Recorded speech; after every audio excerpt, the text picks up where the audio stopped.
People have learned for thousands of years through stories. Stories are the delivery mechanism for us to learn in the best way possible, based on who we are and how we've grown as a species. I'm Sam Gustman. I'm the Chief Technology Officer of the USC Shoah Foundation, and I've been at the Shoah Foundation since 1994. The USC Shoah Foundation was founded by Steven Spielberg in 1994 after Schindler's List. After the movie, he was approached by many survivors who wanted to tell their story. So we ended up collecting 235,000 Beta SP tapes worth of content, which is 52,000 interviews. Today we have 54,000 in 41 different languages. It's the USC Shoah Foundation's mission to collect as much information from as many different genocides as possible, now and far into the future. And what we have to do is take that information, put it into a digital form that's usable, and then make sure that the bits of information that we put there last for many, many years. Most of the content that's on the internet today won't be available in the far future. The conservative numbers that we use is that film you get about 50 years before you see age-based rot, videotape 20 years, hard drives 5 years. The newer the technology, the faster we see rot. In fact, one of the directions we're going with technologies like Snapshot is we're saying, not only will it not be available, we're going to make it disappear even faster. There's this concept of what's called a supertext, and supertexts are things like the Bible or Shakespeare. And for moving images to have even a chance of becoming something like a supertext, we need to make sure that those bits of material last on and on and on.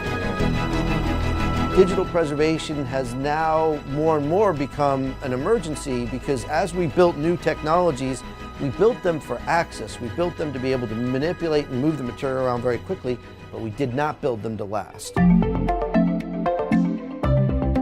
So what we do is what we call preservation through migration.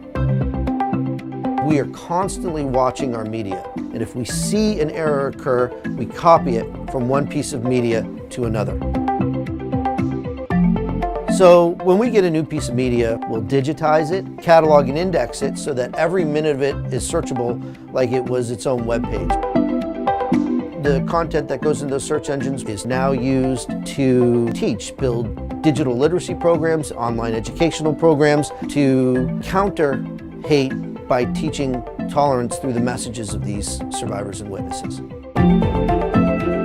So we're constantly reaching for new ways to bring the humanity of what it means from these survivors as they tell their stories to the classrooms, to museums, so that they can interact with this information. The New Dimensions in Testimony project is an effort to continue our ability to bring interaction with survivors of the various genocides. For students, personalization is an important part of how they might learn.